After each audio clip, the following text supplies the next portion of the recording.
"I've been rejected 27 times this year alone," Olivia whispered into her phone camera, tears threatening to spill. "Maybe I'm just meant to be alone." She never expected that video, posted in a moment of raw vulnerability, would change everything. Not just for her, but for a single father named James who was fighting his own battles across town. Their story isn't just about finding love when you least expect it, it's about discovering your worth when the world has convinced you that you don't have any. If this story touches your heart, please hit that like button and subscribe to see more real stories that remind us all that hope can find us in our darkest moments. Olivia Morgan stared at her reflection in the bathroom mirror of the upscale restaurant, mascara streaking down her cheeks. Another date gone horribly wrong. This time, her match had spent 15 minutes with her before receiving a family emergency call that Olivia was certain had been scheduled in advance as an escape plan. "What is wrong with me?" she whispered to herself, dabbing at her eyes with a paper towel. At 34, she'd built a successful career as an interior designer, owned her cozy apartment downtown, and had a small but loyal circle of friends. Yet love remained stubbornly elusive. Back at her apartment, she poured herself a glass of wine and did something she'd never done before. She turned on her phone's camera. "I don't know who needs to hear this," she began, voice trembling. "But dating in your 30s is brutal. I've been rejected 27 times this year alone. They ghost, they lie, they judge. Tonight, my date literally fled after 15 minutes. She paused, swallowing hard. Maybe I'm just meant to be alone. Maybe there's something fundamentally unlovable about me that everyone can see except me." She posted the video to her modest social media following without overthinking it, then fell into a restless sleep. By morning, her phone was buzzing with notifications. Her vulnerable confession had resonated with thousands of strangers. Comments flooded in with similar stories, words of encouragement, and unexpected kindness.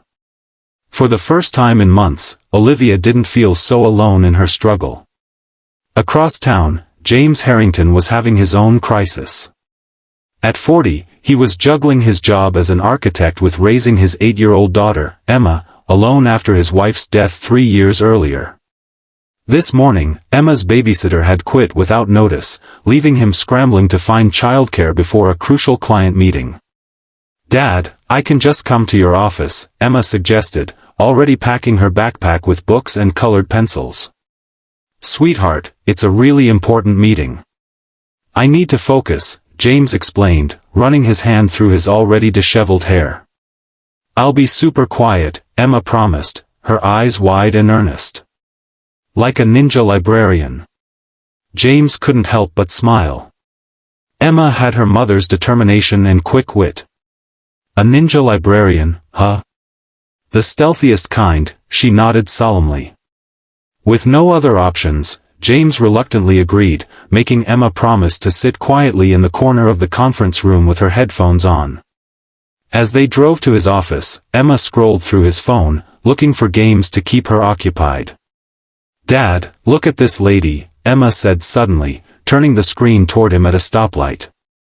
"She's sad like you were." James glanced at the screen to see Olivia's tear-streaked face mid-confession. Something about her raw honesty made him pause. "Why are you watching this, Em?" "It was just there," Emma shrugged. "She seems nice. And lonely. Like you." "I'm not lonely," James protested automatically. "I have you." Emma gave him a look far too knowing for her 8 years. "Dad, having a kid isn't the same as having someone to love you in the grown-up way. Mom would want you to be happy." James felt his throat tighten. "Let's focus on getting through today, okay?" The client meeting was going well until Emma's ninja librarian skills failed her. She accidentally knocked over a display model during a crucial presentation moment, sending pieces scattering across the polished conference table.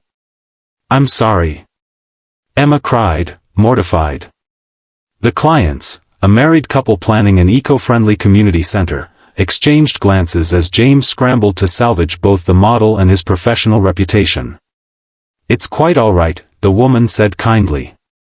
We have 3 of our own at home. Her husband nodded. Bringing your daughter to work shows dedication. Most people would have cancelled. James exhaled with relief. My childcare fell through this morning. I'm still figuring out this single-parent thing. It's never easy, the woman said. Have you tried the Family Connect app? It's how we found our nanny. It matches families with childcare providers who fit their specific needs. That evening, James downloaded the app and created a profile. As he browsed potential matches, a familiar face appeared on his screen. The sad woman from the video Emma had shown him, Olivia Morgan, was listed as an occasional weekend babysitter with excellent reviews. James stared at her profile, remembering her tearful confession. According to her bio, she had a full-time career but enjoyed spending time with children on weekends, having grown up in a large family herself. Dad! Emma called from the kitchen. I burned the mac and cheese again. James set down his phone, rushing to prevent another kitchen disaster. The babysitter search would have to wait. Olivia was overwhelmed by the response to her video. Strangers shared their own dating disasters, offered encouragement, and some even suggested potential matches. But one comment stood out from the rest. My dad is lonely too. He tries to hide it, but I can tell. He's a good dad and makes the best pancakes. You should meet him. The username was NinjaLibrarian8, and Olivia couldn't help but smile at the innocence of what was clearly a child trying to play matchmaker. She replied gently, That's very sweet of you to think of your dad. He sounds wonderful, but maybe he should be the one to decide when he's ready to date. She didn't expect a response, but one came almost immediately, He'll never decide. He's too scared. But I'm not. Before Olivia could reply again, a notification from the Family Connect app distracted her. A new family was requesting an interview, a single father with an 8-year-old daughter named Emma. The timing made her pause, but surely it was just coincidence. James paced nervously in his living room. The babysitter, Olivia, was due to arrive any minute for their interview.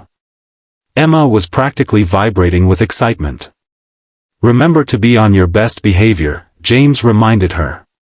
This is just an interview to see if she's a good fit. She will be, Emma said confidently. I can feel it. The doorbell rang, and James took a deep breath before opening it. Standing on his porch was the woman from the video, even more striking in person. Her dark hair was pulled back in a casual ponytail, and she wore a simple blouse and jeans. Her smile seemed genuine but nervous. Hi, I'm Olivia Morgan, she said, extending her hand. James Harrington, he replied, shaking it. And this is Emma.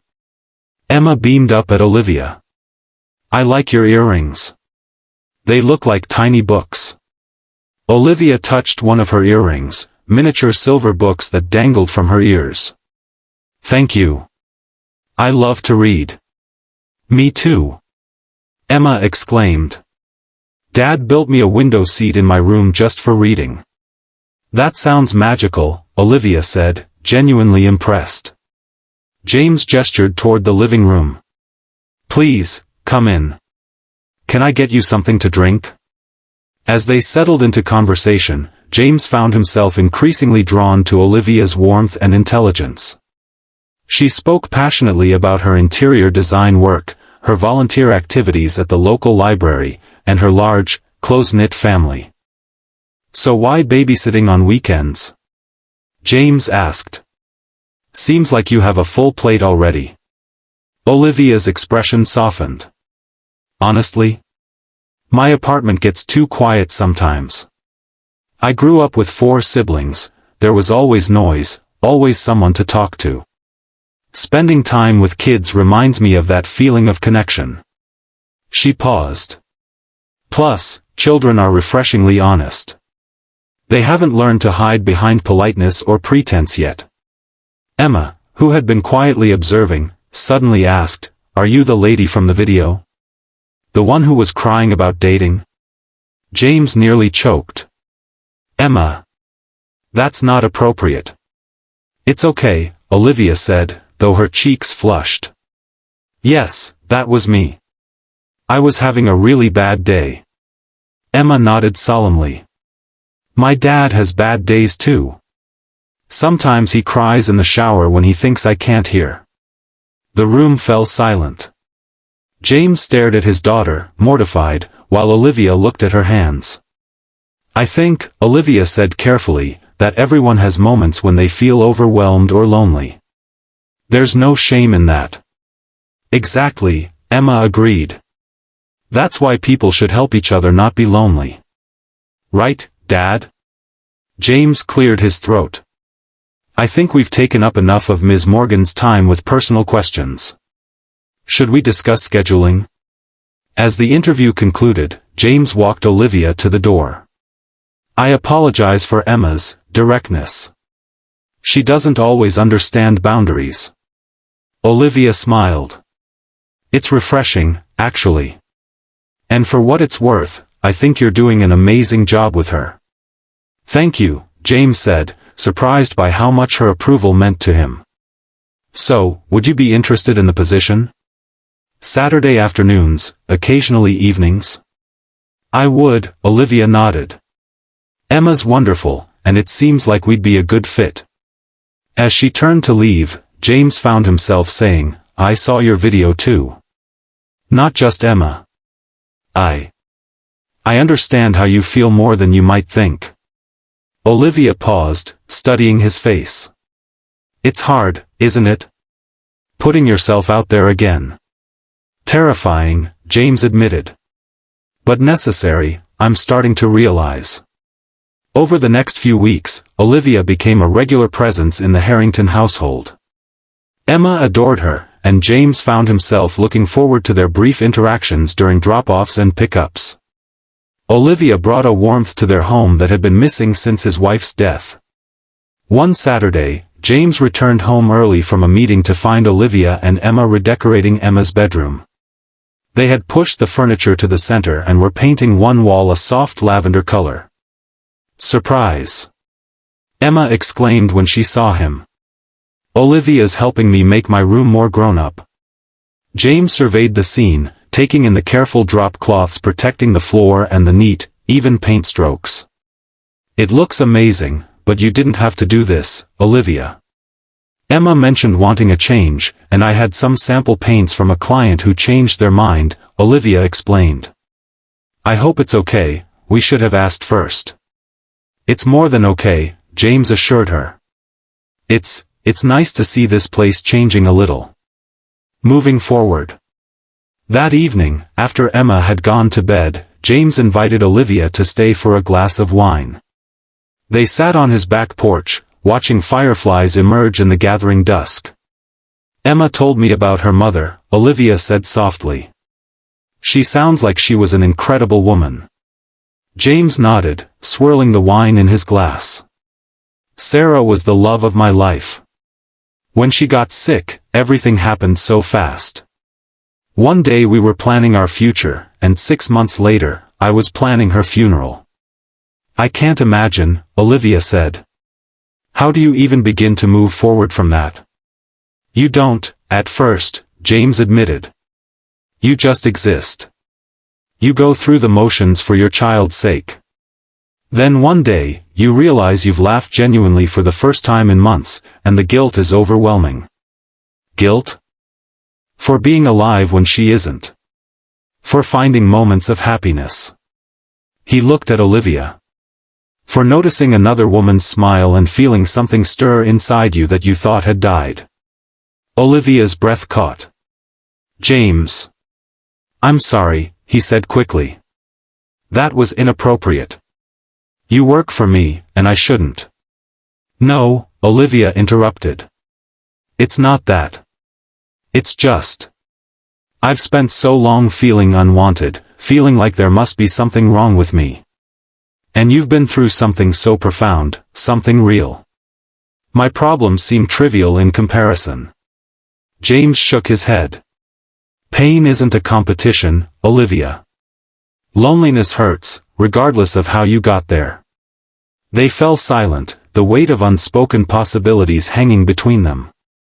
I should go, Olivia finally said, standing. James walked her to her car. Thank you. For everything you've done for Emma. For bringing some light back into our home. Olivia smiled, though her eyes were sad. It's been my pleasure, truly. As she drove away, James couldn't shake the feeling that something important had just slipped through his fingers. The following weekend, Olivia called to cancel her babysitting session. She had a family emergency, she explained briefly. James assured her it was fine, ignoring the disappointment that settled in his chest. One cancelled session turned into 2, then 3. When she did return, something had changed. She was still warm with Emma, but more reserved with James, keeping their interactions brief and professional. Did I do something wrong? He finally asked one evening as she was leaving. Olivia hesitated. No, not at all. I think it's better if we keep things professional. For Emma's sake. What does that mean? It means I care about both of you too much to complicate things, she said quietly. Emma needs stability. She doesn't need to see her father get hurt if things don't work out between us. Shouldn't that be my decision to make? James asked. Maybe. But it's mine too. Olivia's eyes were sad but determined. Good night, James. That night, unable to sleep, James found himself watching Olivia's video again.